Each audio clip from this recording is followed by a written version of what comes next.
Muy buenas tardes tengan todas y todos ustedes. Este es el programa de Voz Ciudadana por los Derechos Humanos con Luis Soriano. Ya estamos transmitiendo en vivo y en directo desde la ciudad de Puebla. Hoy es 2 de junio del 2023. Es viernes, estamos ya transmitiendo como lo teníamos programado en nuestra agenda o en nuestra cartelera de los programas que vamos a tener esta semana. Ya tuvimos hace unos días la entrevista con Carolina González, que hablamos de temas de educación. El día de ayer tuvimos una plática formidable con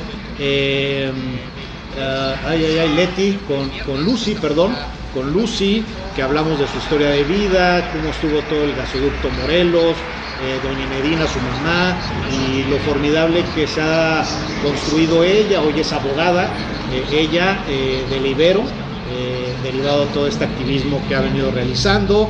También por el otro lado encontramos hoy el tema que nos trae a la mesa es con Pablo Ramírez Pérez.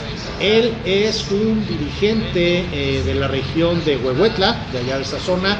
Él es socio de la organización independiente Totonaca y de la... se me fue el otro. La Unidad Indígena Totonaca Náhuatl, la Unitona. La Unitona. Y de la Unitona es maestro y coordinador educativo en la Unitona. Ese se me fue el nombre de la Unitona y hablamos mucho de la Unitona. Pero bueno, Pablo viene con nosotros para que hablemos precisamente de lo que es la defensa del territorio y los proyectos de vida. Mi querido Pablo, bienvenido. Qué bueno, nos da muchísimo gusto que estés acá con nosotros. Pablo es un amigo nuestro desde hace muchos años, y ahora sí ya podemos decir muchos años. La oportunidad de conocerlos a ellos se dio a través del padre Gustavo, que era el sacerdote de los migrantes, que estaba acá en la ciudad de Puebla. Desafortunadamente ya no está con nosotros. Ya era un sacerdote que era ya muy mayor, ya estaba muy grande, pero estaba fuertísimo cuando tuve la oportunidad de conocerlo.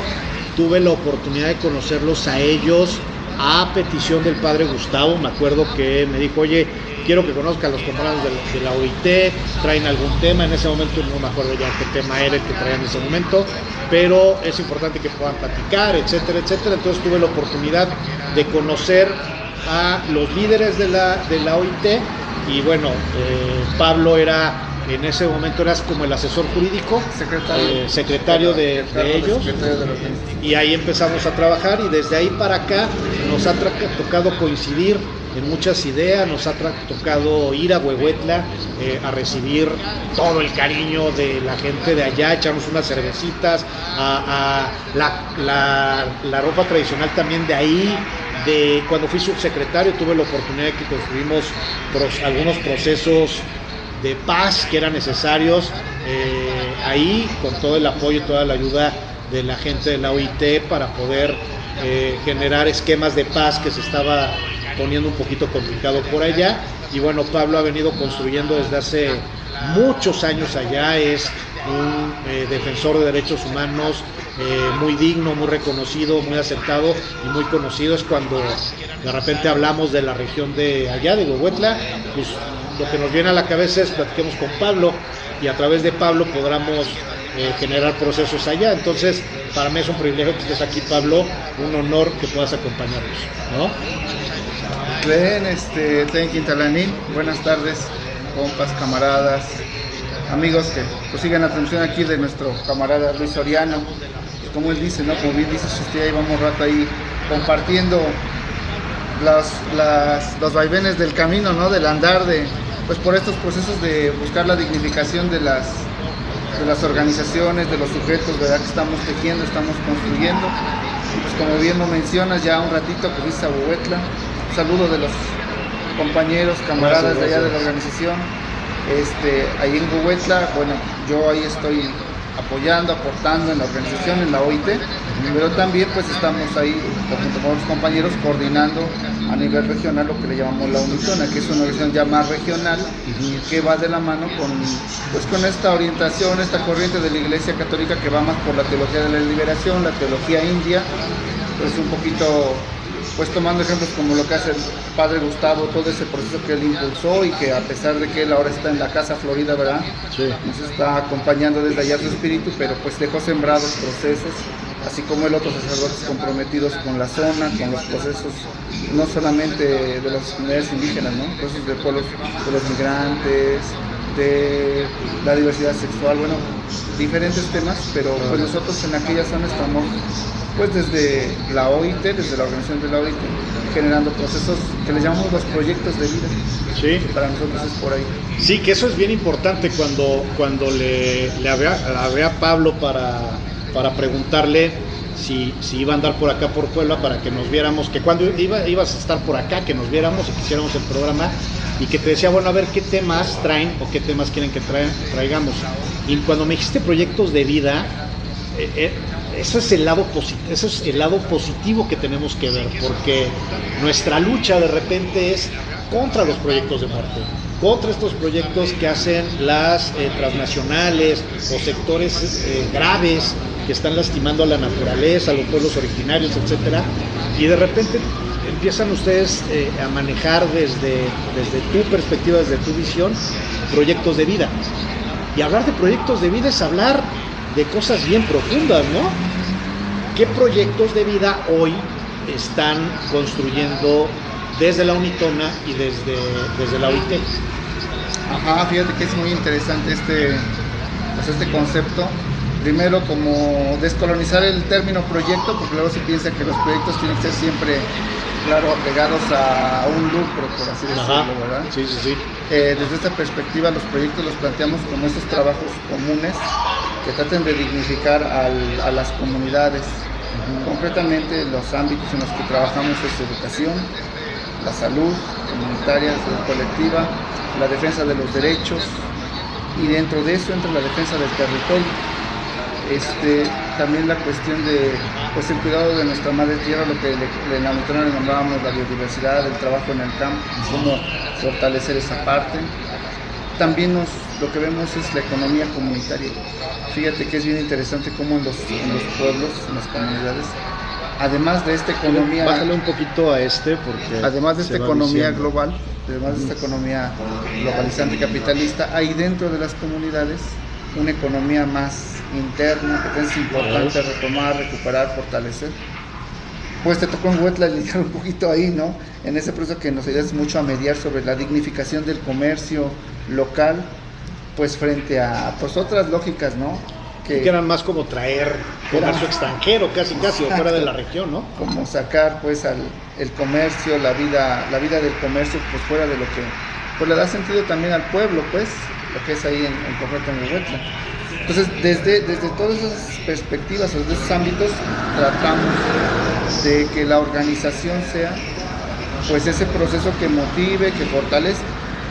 Entonces, concretamente, por ejemplo, en educación tenemos el proceso del CECIC, el Centro de Estudios Superiores Indígenas Coyo, es una preparatoria. El sueño es que realmente se convierta en un centro de estudios más completo, pero inicialmente es una preparatoria, está incorporada a la UAP.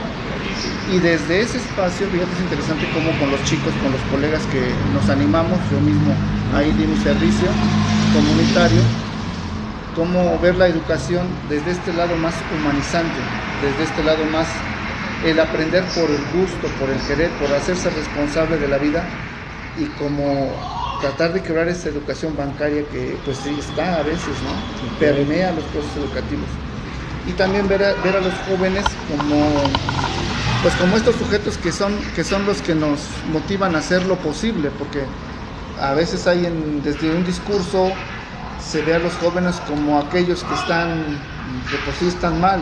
Ajá. Como algo, como los perdidos, como los desorientados, cuando pues desde ahí vemos que los jóvenes, los niños también, son poblaciones que están vulnerables frente a toda una ola mediática que hay y que de algún modo sí los violenta, pues, porque los va alejando de su propia identidad, pero también los va pervirtiendo, ¿no? En la dinámica de lo que es lo común, la sociedad, pues en este caso la cultura, que es allá que finalmente es esta cultura occidental que lo que trata de buscar es romper con estas culturas ancestrales que para esta cultura occidental son culturas que entorpecen el desarrollo desde la lógica neoliberal, imperialista, etcétera, etcétera, que debería de estar pensando en fortalecer las culturas ancestrales y no tratando de desaparecerlas, ¿no?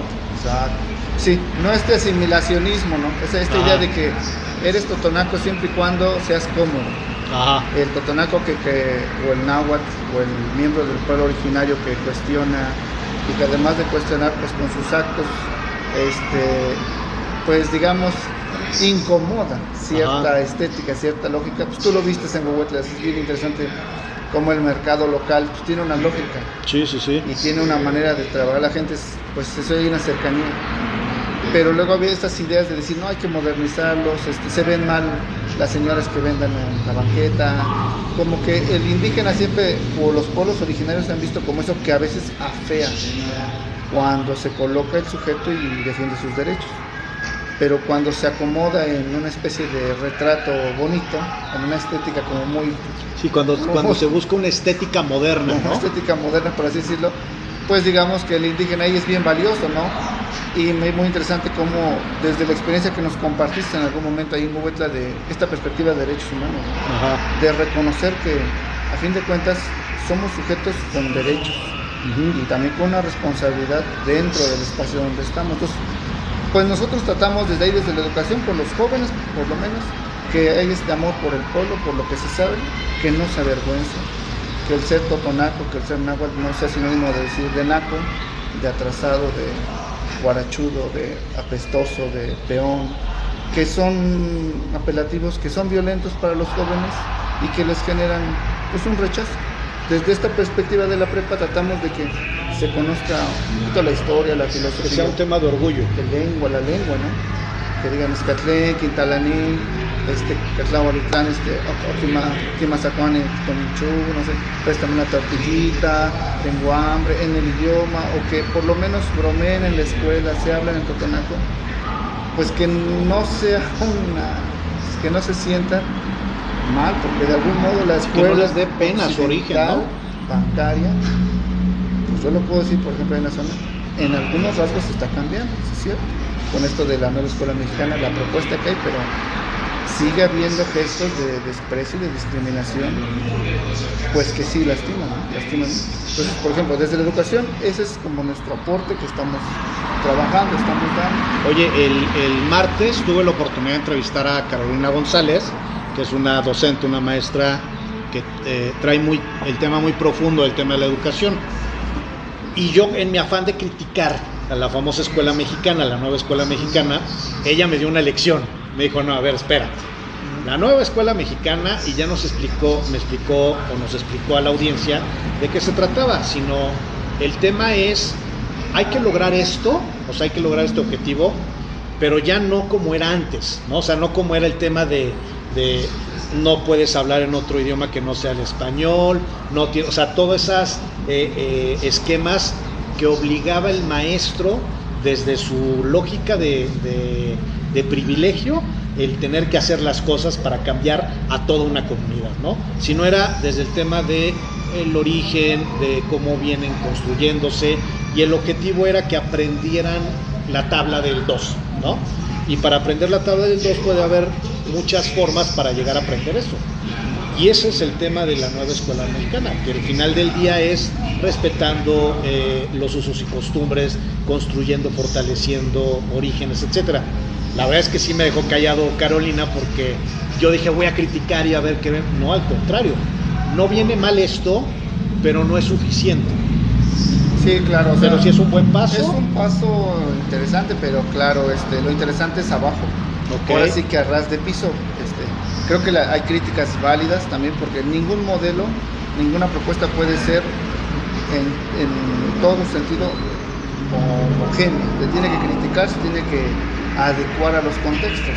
Por ejemplo, yo estoy orgullosamente, ahorita yo soy maestro de educación indígena, también aquí del nivel, educación indígena en primaria, ahorita ese es el espacio también donde yo estoy incidiendo, y es bien interesante cómo desde lo que hacemos nosotros dentro del espacio escolar, lo que dice la escuela mexicana ya lo estamos haciendo, y nosotros vemos el reto ahora de cómo nos volteen a mirar a los docentes de educación indígena, yo lo puedo decir desde mi zona, desde mi espacio, para que haya maneras de reconocer eso que ya está hecho, que se está haciendo, pero que sea invisibilizado, es lo que te decía, que se ve como los pueblos originarios se siguen viendo como eso que hay que meterlo, pero para que se integre, y no como aquellas expresiones culturales, históricas, artísticas, filosóficas, que tienen una razón y que deben de ser desde esa posición de sujetos reconocidos y fortalecidos. Siento que en ese sentido la escuela mexicana sí le falta algo, porque o sea, es muy buena la intención, ¿no?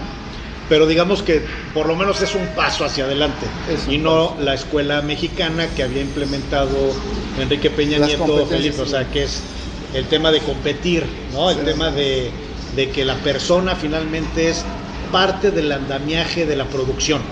Y entonces deja de ser un ser humano o una persona y pasa a ser solamente parte del ciclo productivo, ¿no? Bueno, sí, una cosa, esa es la perspectiva, ¿no? Sí, que así era como lo querían armar, ¿no? Que la escuela fuera como para que aprendieran a ser no obreros, sino herramientas de producción. Ahora, algo interesantísimo es que desde el CSIC surge en 1994. Ok. Fíjate, estos discursos que ahora se están planteando ya más desde el Estado, de la nueva escuela mexicana, todos estos discursos de la colectividad, de lo común, de la comunidad, de hacer conocimiento dentro de la comunidad, pues esto se viene trabajando desde, por lo menos en la prepa en la que yo te digo, el CSIC, pues desde el 94 está esa visión de decir, vamos a la comunidad, con las personas de la cultura, que los jóvenes se vinculen al pueblo, y ese caminar ha sido. Luego ya con este discurso de la interculturalidad, que es algo formidable, ¿no? Que se parteaguas de decir, ¿no? Sí, están las universidades, son espacios valiosos. Oye, a ver, ahorita que tocas el tema de la interculturalidad, hay mucha gente que no ha llegado a esto, porque esto pareciera que es lo nuevo, ¿no? Que es algo que ya existía, pero ya le dieron un concepto, y es un concepto internacional. La interculturalidad ya es algo ya internacional, y que tenemos que aplicar todas y todos a las realidades, como servidor público, como funcionario, como particular, como defensor, como maestro, como todo, la interculturalidad. ¿Pero qué es la interculturalidad? Sí, es complejísimo. ¿Qué es? O sea, ¿tienes forma de poder generar una descripción que sea más o menos entendible y aplicable? Es complicado. Fíjate que hay yo en la experiencia de los pueblos náhuatl totonaco, algo que a mí me ha llamado la atención es que no sé si sea eso el equiparable a la interculturalidad, pero lo que yo he visto y he aprendido ahí es que el diálogo, el que los rostros dicen que tenemos que tener nuestro rostro y nuestro corazón en encuentros. Y eso no quiere decir que mi rostro y mi corazón sea más que el tuyo, sino que esa capacidad de reconocernos como iguales. Y pues tal vez no, tal vez somos desiguales en ciertas cosas, pero lo interesante es que nos reconocemos en que podemos tejer colectivamente. En que el tejido colectivo, en que lo común debe superar al individuo, porque a veces yo lo poquito que he checado de la intercultural es que luego se cae en el vicio de decir soy intercultural porque, pues no sé, porque aparento algo que es bonito, que es folclórico. Pero no es interno. Pero mis gestos como persona son individualistas totalmente, ¿no? Y como nosotros desde la experiencia en la Unitón, en la OIT, en los procesos allá comunitarios, la gente es muy resiliente en ese sentido. Oye, a ver, es que digo, empezamos a ver estos temas y me genera un chorro de curiosidad muchas cosas, ¿no? A ver, la lógica occidental, como yo la he visto, la he ido entendiendo, es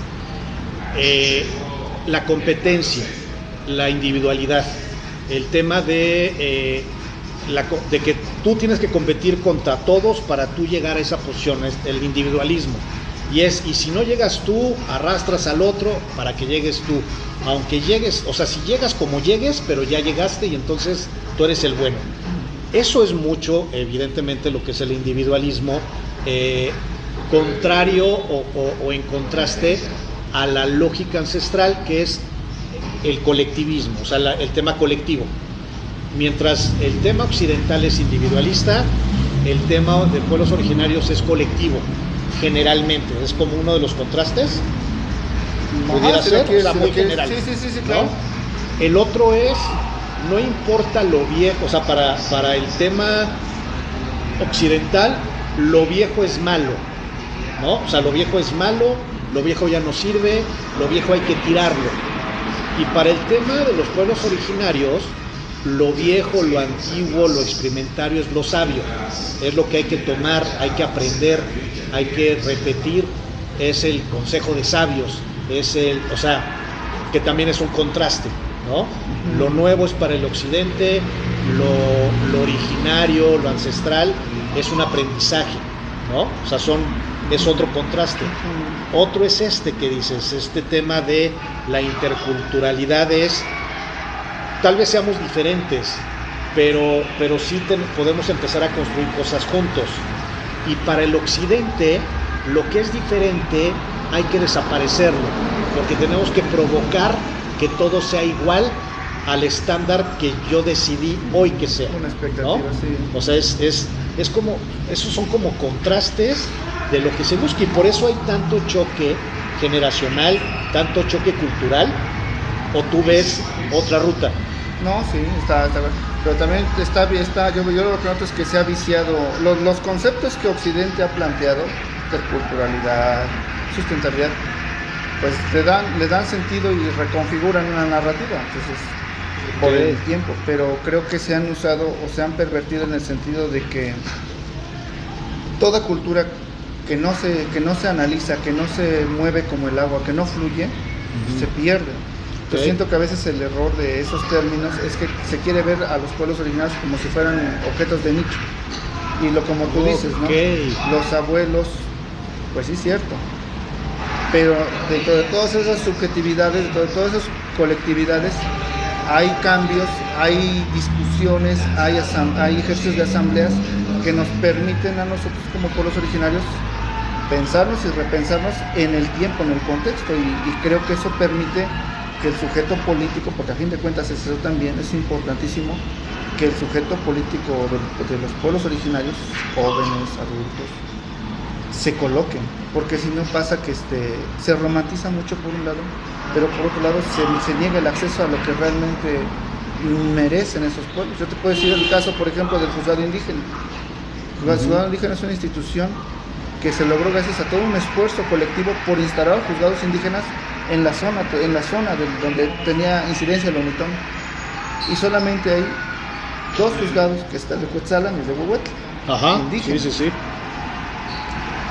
Pero ¿qué pasa?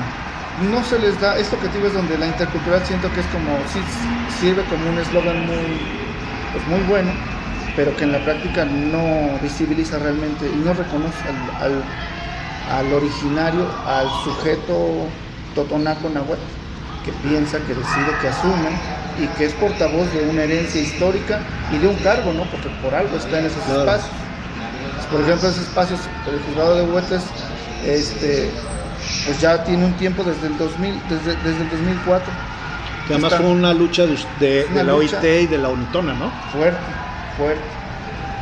Y después de eso se negaron a abrir más juzgados en los municipios, porque esa era la intención. Que se vuelven incontrolables los pueblos originarios. Y es donde entra esta disputa, el indígena incómodo frente a la estabilidad o a la armonía del Estado. Entonces lo que se pretende es como integrarlos, pero no reconocerlos. Hasta ahorita el juzgado no tiene una... ¿Son actos de simulación? Yo no sé, yo creo que... simulación institucional, ¿no? Es un reto del Estado, porque a fin de cuentas el Estado... Una vez platicamos con los compas de la Unitona, eso decían, bueno, es que las leyes las hicieron ellos. Las instituciones nos dicen que vayamos y nos desprecian por ir a sus espacios. Pues nosotros estamos bien en el pueblo, pero ellos son los que vinieron a decir que hagan eso. Entonces, ¿por qué ahora nos niegan ese derecho a tener un espacio cuando nosotros de por sí somos originarios, porque discutíamos estos conceptos de indígenas. Y en algún momento los compañeros decían, pues no somos indígenas, porque también eso no, a nosotros no nos representa, sino somos de pueblos, comunidades originarias, somos de organizaciones, somos de pueblos, y planteábamos ahí varias cosas. Decían, la geografía que impuso el Estado no es la geografía cultural que hay, porque ahí pues Puebla tiene totonacos nahuas, pero los totonacos no solamente están en Puebla, la región, ¿no? O sea, la región totonaca es una región enorme, ¿no? Las huastecas sí, que no rompe la geografía establecida.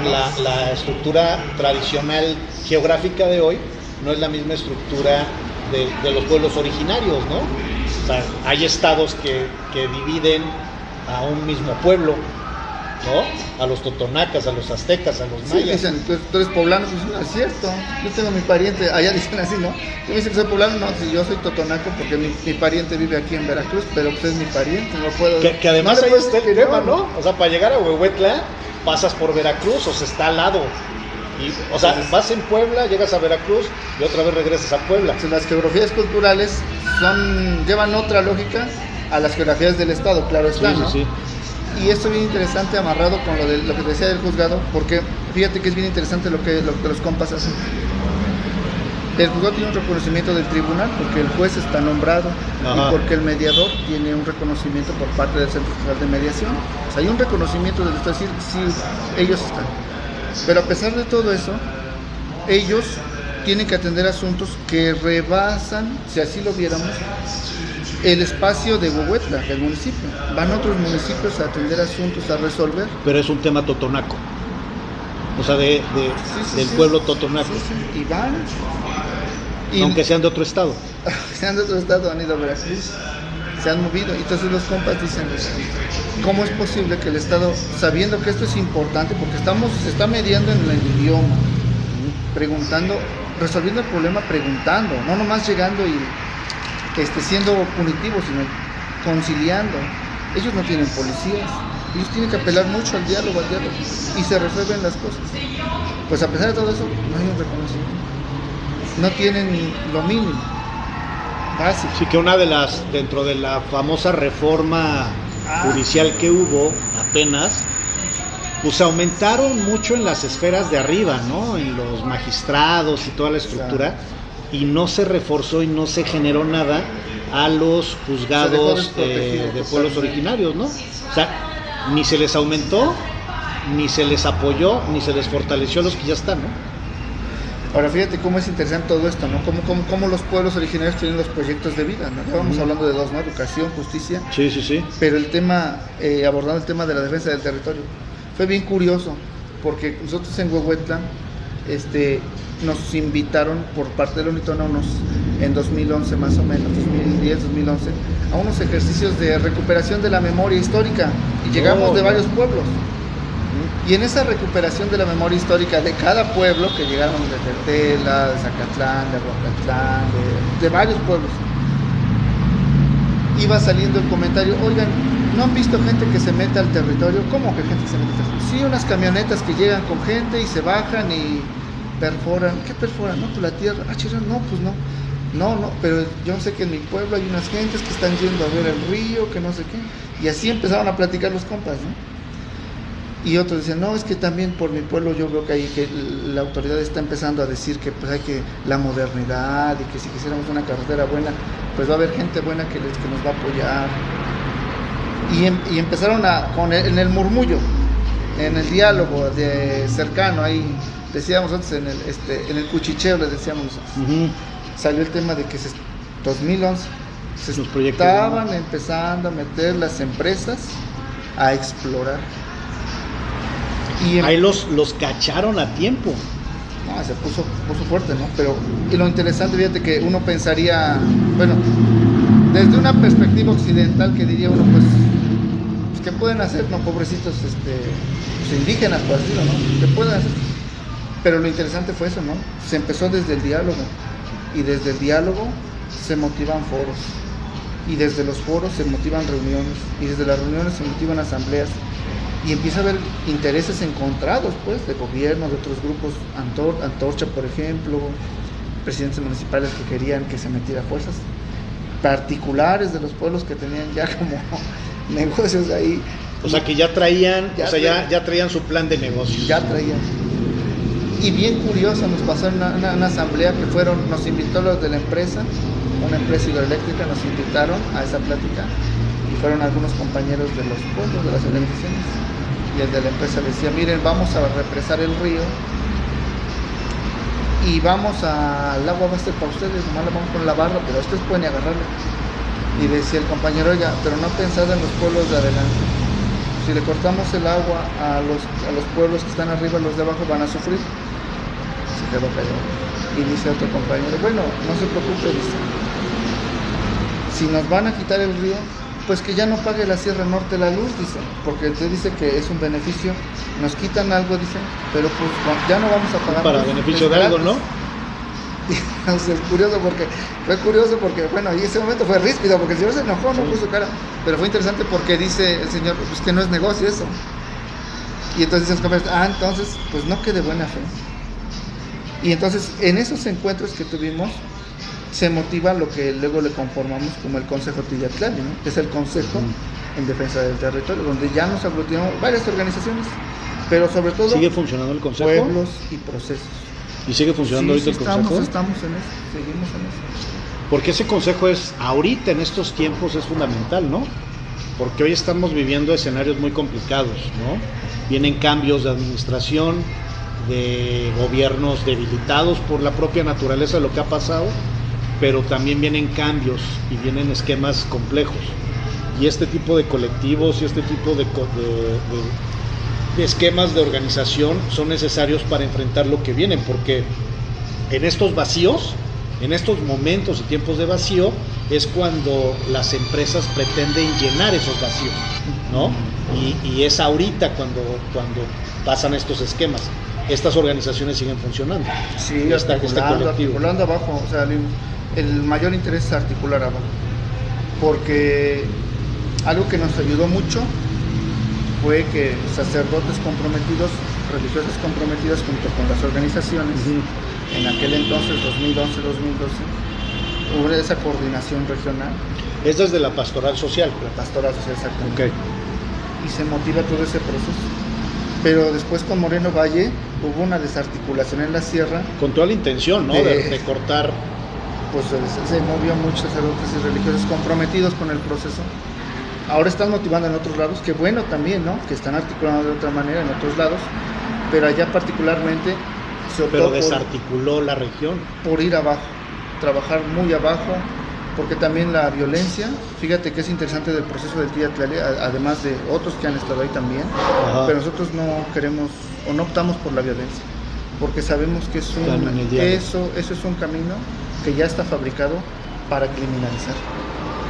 Y nos preocupa también mucho el hecho de que también en esta, de manera muy sana, ¿no? Pero en esta coyuntura de la 4T que está en el gobierno, nos preocupa mucho como esos discursos donde se polarizan, donde a los defensores del territorio se les meten uno solo, como si todos fuéramos golpeadores o fuéramos de la derecha, ¿no?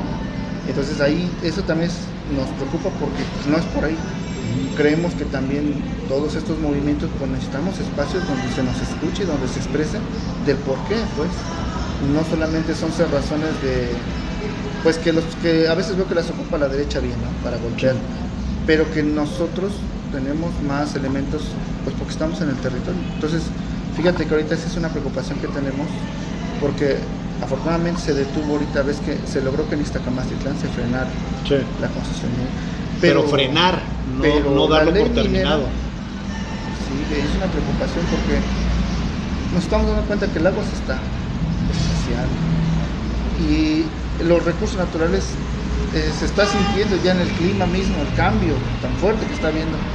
Y si se sigue con esa lógica de depredación, pues desafortunadamente vamos a acabar muy mal.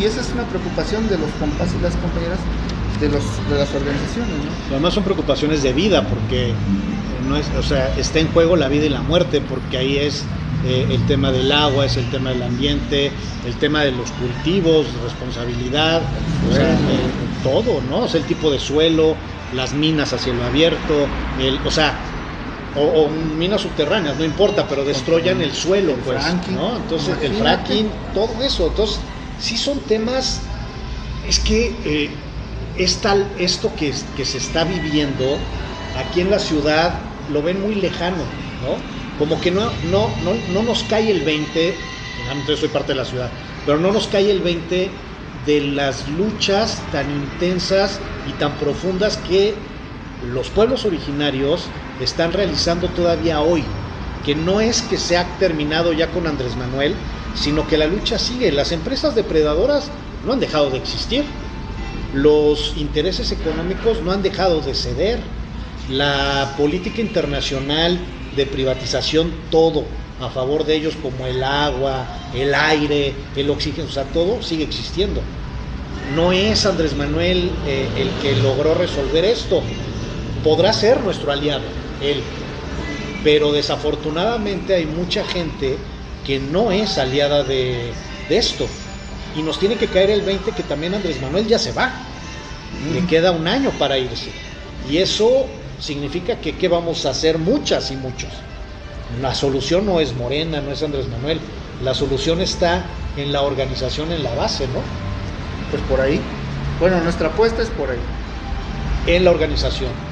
Y porque mira, pues bueno, ahí hay todo un debate que habría que, ojalá usted le abras una mesa donde nos pongamos varios actores sociales, actores políticos, se genere una discusión sana en torno a lo que está implicando esto de la 4T, porque para nosotros, desde donde estamos en el territorio, nuestra mayor preocupación es que las empresas siguen mirando allá y que el gobierno de algún modo está frenando, pero no está diciendo ya no, sino está como contener, y sí. En ese contener, en el afloja y en riesgo está para nosotros los proyectos de vida, porque ahí es donde yo regresaba al tema de inicio, ¿no? Es mucha de la economía local se sostiene porque la gente cultiva su alimento, y dentro de ese cultivo el excedente lo hacen trueque o lo comercian, pero no es en un afán capitalista. Fíjate que es interesante, no es en un afán capitalista, es un afán de pues poder pues tener lo justo. Fíjate que es interesante, es una cuestión de justicia, ¿no? Ajá, claro. Mientras lo otro es una cuestión de acaparamiento. Y entonces para nosotros esa es una preocupación fuerte, porque pues por todo este cambio económico, geopolítico, internacional, ya se vio que si no cuidamos nuestros recursos, vamos a estar condenados nosotros mismos y a nuestras futuras generaciones, que es lo más lamentable. Nosotros, a mí me cuestionan, ¿no? Pues yo tengo una niña pequeñita, los jóvenes a los que le estamos inculcando el amor por la vida, y pues, ¿qué les vamos a dejar, no?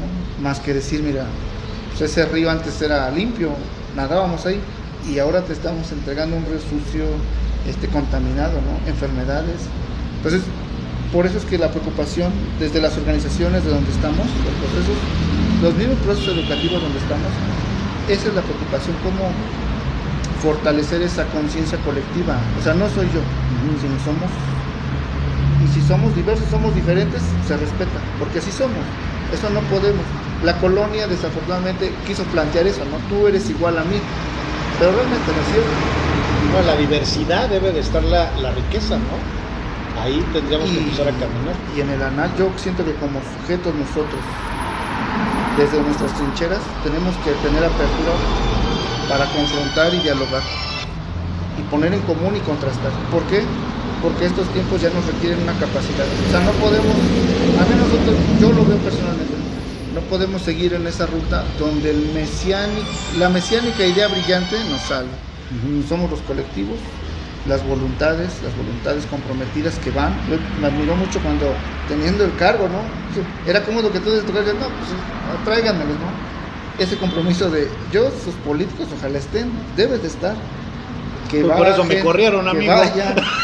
Que vayan, que se preocupen, ¿no? Porque desde la oficina, tú ves lo que te platican. Pero interesante, ese ejercicio me llamó mucho la atención, que bajen y que vean, porque esa es otra manera, eso sí es un servidor público. Sí, pues hay que ir al territorio. Pero fíjate que lamentable, ¿no?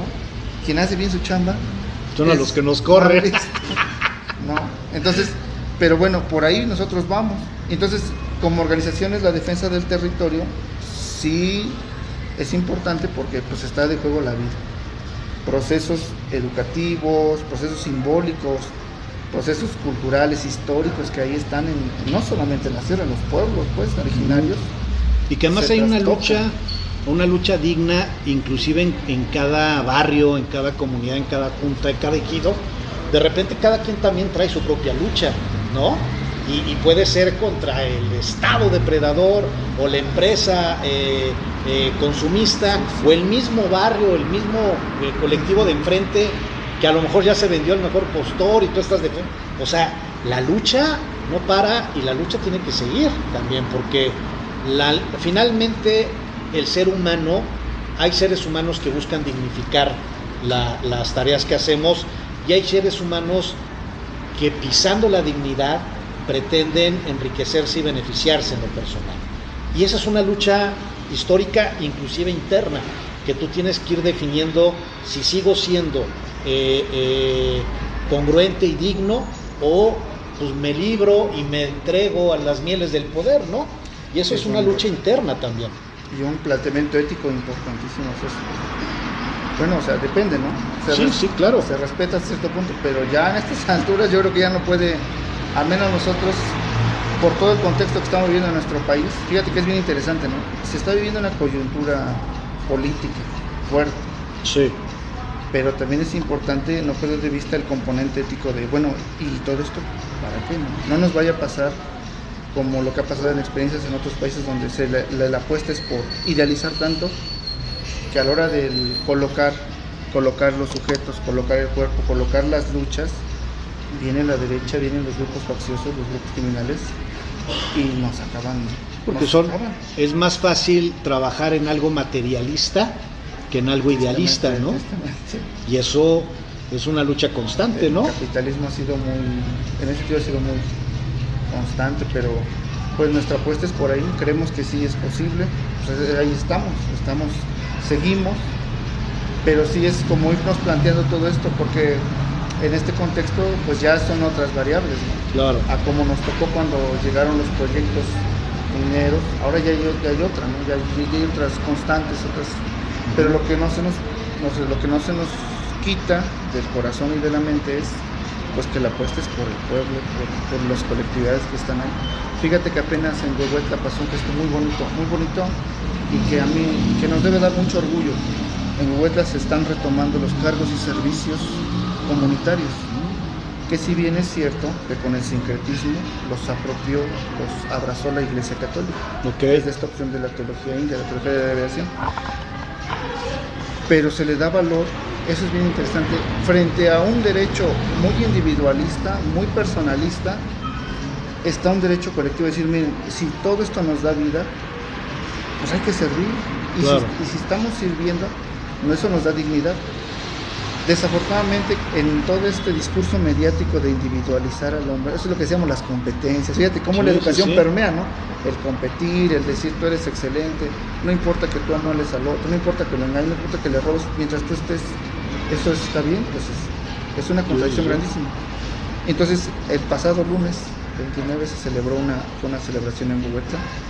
Nos dio mucho gusto, personalmente más fuerte para que me dio mucho gusto personal, mucho gusto, porque se recupera y se le da fuerza a los cargos y servicios comunitarios, danzantes, los mismos semaneros, y como ellos muchos servidores que desafortunadamente no se les había dado el peso que merecían como esos sujetos, porque por ejemplo se habla mucho de la medicina tradicional, pero parteras y médicos tradicionales que dan su vida y que van, pues se comprometen, ¿no? Que están ahí, gente que desde ese servicio comunitario están apostando por seguir manteniendo al pueblo.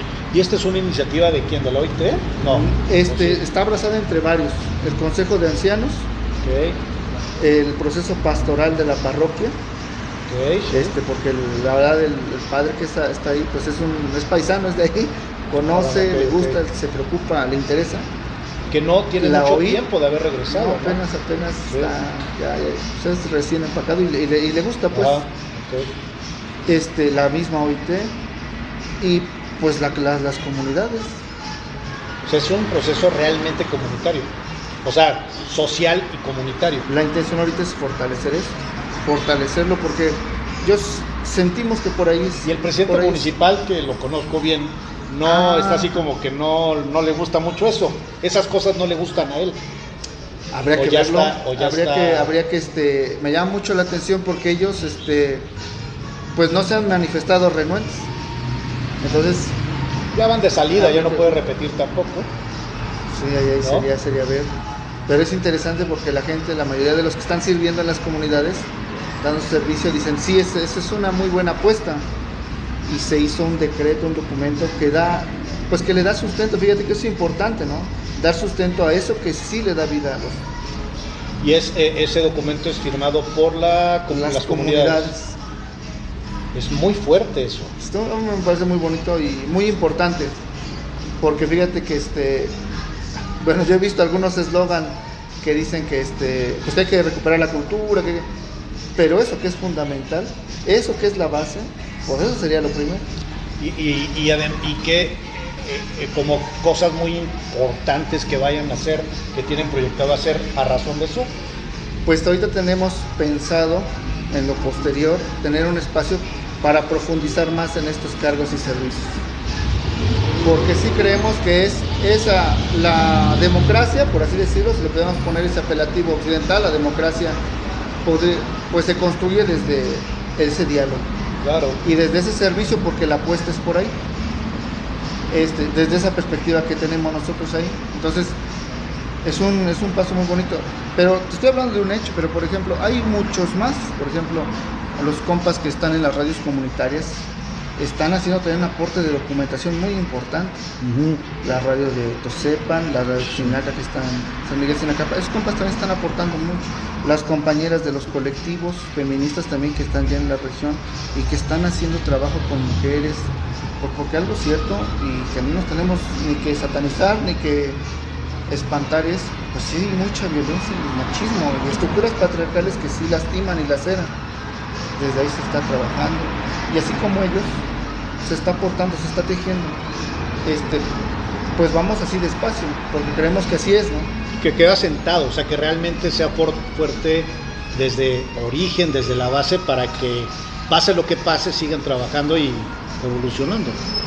Entonces, por eso es interesante, yo te planteaba la propuesta de los proyectos de vida, sí, pensando en eso, todo lo que le dé sentido, ¿no? Lo que le dé armonía y lo que nos dé esa visión, pues de esa utopía colectiva, es decir, miren, vamos haciendo las cosas pensando, decían unos abuelitos que nos platicaban, decían, algo que nos alegra mucho es la fiesta. Piensa, porque es un gesto humano, más como mexicanos, ¿no? Sí, somos refiesteros. Y dicen ellos, pues así tiene que ser nuestro trabajo y servicio por el pueblo, dice, prepararnos y hacer las cosas para llegar a esa fiesta donde te van a agradecer, decir, oye, mira, pásate. Y dice, esa es la preparación que debemos tener, porque lo haces el compromiso es por amor, por gusto. Y la recompensa es la felicidad. Entonces es interesante esa manera de concebir, porque nos quita, pues por un lado, esa parte como, sí, cierto, muy humana de decir, pues yo sí quiero para mí, porque a fin de cuentas también humanamente claro, a veces está eso. Pero dices, bueno, si apostamos colectivamente, el beneficio es colectivo también. Es Todos un reto, ganan, ¿no? Es un reto. Ha habido también bajones, pero creemos que eso es más justo y más sano, más en estos tiempos. Han logrado ir evolucionando. Pablo, ya se nos acabó el tema, son 50 minutos los que nos aventamos ya, ni cuenta nos dimos de esto. ¿Con qué te quedarías? ¿Qué quieres abonar? Algo que te haya quedado en el tintero. Miren, de entrada, pues agradecer a todos los compañeros, las compañeras, amigos, así como tú, que nos han abierto el espacio. Yo pertenezco a una generación de jóvenes que nos formamos. Yo tuve una beca gracias a la UIP, a proceso pastoral. Yo me formé gracias a todo ese proceso. Yo regresé a dar servicio también, a dar este testimonio. Y invito, ¿no?, a jóvenes, señoritas, que se interesen en apoyar y pues en ver que si hay una manera más justa de servir. Ahí está el CECIC, que estamos en la UIP. Invitar a los jóvenes también de las alrededores de Huetla que se inscriban al CECIC, que es una propuesta muy bonita. El CECIC está en Huehuetla, justo del kiosquito enfrente. Y ya le pusimos una fachada bien bonita, tiene su logo ahí de la UAP también, para que digan, pues es cierto, ahí está, estamos incorporados a la UAP. vayan, miren, es un proceso bien bonito donde pueden aprender no solo la experiencia del conocimiento que nos ofrece la currícula de la UAP, que está muy bien, sino también las materias propias que tenemos, filosofía indígena, el totonaco, el náhuatl y otras materias que pues les van a ayudar, les van a hacer bien. Y pues igual la invitación a que ojalá pues nuestros juzgados sean atendidos, ¿no? Porque es una deuda impulsar pendiente. La política pública de la generación de juzgados. Es que juzgados indígenas hoy en día ya no sería el concepto, ¿no? Sería juzgados de pueblos originarios o juzgados de tradiciones originarias, juzgados... Pensarle bien, tener ese diálogo, pero que sean para los municipios. Porque pues, para los municipios o para para las lenguas o para el pueblo originario. Eso puede ser interesante. Porque eso es, o sea, a ver, eso lo platicaste tú hace rato. A ver, hay 7 pueblos originarios en el estado. Exacto. ¿No? Son son 7. Sí.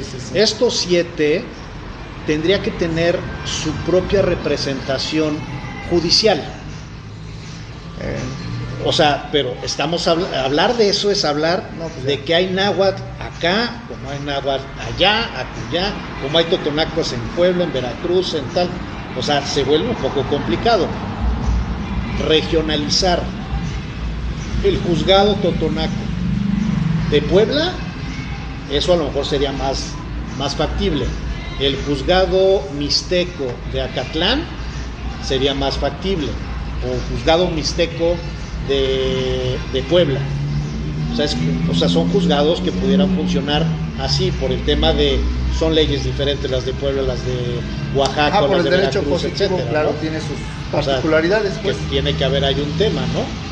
Pero también es la tradición y también es los usos y costumbres que cada pueblo tiene. Que inclusive siendo totonacos en este municipio y en este municipio varían los usos y costumbres. Entonces se vuelve un tema bien complejo, ¿no? ¿Cómo tendrían? Porque además se tienen que encontrar esquemas vinculantes que no rompan con esa lógica de cada comunidad. Fíjate que algo interesante es que ya hay experiencias. Okay. En Huerta tenemos la experiencia, en Cuetzalan está esa experiencia. Partir de esa experiencia, o sea, que no se deseche. Esa experiencia es muy valiosa y de ahí plantear lo que se considere pertinente, pero yo creo que sí, este es el tiempo en el que sí se debe reconocer a los pueblos originarios que están ejerciendo su derecho histórico, y creo que, como dices, puede haber particularidades como esa que se pueden ir trabajando, pero debe haber esa disposición para que esa interculturalidad real pase a fortalecer y pues darle más certeza, ¿no?, a las comunidades. De entrada, independientemente de si se van a abrir o no se van a abrir más juzgados de pueblos originarios, estos dos, el que esté en Cuetzalan y el que esté en Huehuetla, hay que fortalecerlos. O sea, eso que ya existe hay que fortalecerlo. Y eso que ya existe hay que verlos como ejemplos reales que están funcionando para ver cómo mejorar y cómo replicar los ejercicios en todo el estado, pero no nada más en el estado, en el país. No voy a entrar a política, pero debería de haber instancias de gente que conocemos que debía haber hecho esto desde hace 5 o 4 años. Desafortunadamente las lógicas andan en otros lados y aunque andan en otras lógicas. Exacto. Pero bueno, tiene redes sociales, si te intentan buscar en dónde, hay forma de conectarse a la OIT, a la Unitona, ¿cómo está el rollo? Sí, claro, nos encontramos ahí en Huehuetla. Las redes está Organización Independiente Totonaca en Facebook, así está. Y en el CSIC le ponen Centro de Estudios CSIC o Centro de Estudios Superiores Indígenas Coyo, y ahí les aparece. Es una carita. Igual aquí en los comentarios del programa del Facebook posteo yo los links por si se interesa, y pues ahí los esperamos. Yo voy a el editable que vamos a subir a Facebook, voy a pedirte que me mandes fotografías. Perfecto. De la fachada que dices que quedó bien padre de la escuela, de las cosas que también están haciendo la OIT, perfecto, de los logos, si tienes alguna imagen, perfecto, con los correos, con las páginas, para que podamos editar y agregar en lo que vamos platicando, y va a aparecer, si no es que ya está apareciendo, si lo estás viendo en YouTube, ya va a estar apareciendo ahí las diferentes imágenes durante todo el programa. Y bueno, lo único que me resta es agradecerte, Pablo. No, es a ti, Luis. Un placer que estés acá con nosotros. Los admiro, los respeto, los quiero muchísimo porque me recibieron como parte de ustedes. Me siento parte de la OIT, me siento parte de la Unitona. Han sido formidables conmigo, sin conocerme, sin saber quién era, me dieron toda la confianza, y espero no haberlos defraudado, y espero tampoco defraudarlos hacia adelante y seguir caminando y construyendo con ustedes, porque además tengo un compromiso con ellos de estar construyendo muchas cosas desde esa época, seguir ahorita, y sigo trabajando con ellos en muchos temas. Entonces, gracias, Pablo, muchas gracias. Chale. Ahí estamos. Lo único que me resta es agradecerles a todas y a todos ustedes. Esto fue Voz Ciudadana por los Derechos Humanos con Luis Soriano, y pues lo único que siempre les digo es decirles gracias, eso es todo, y pues sean felices. Adiós. Nos vemos.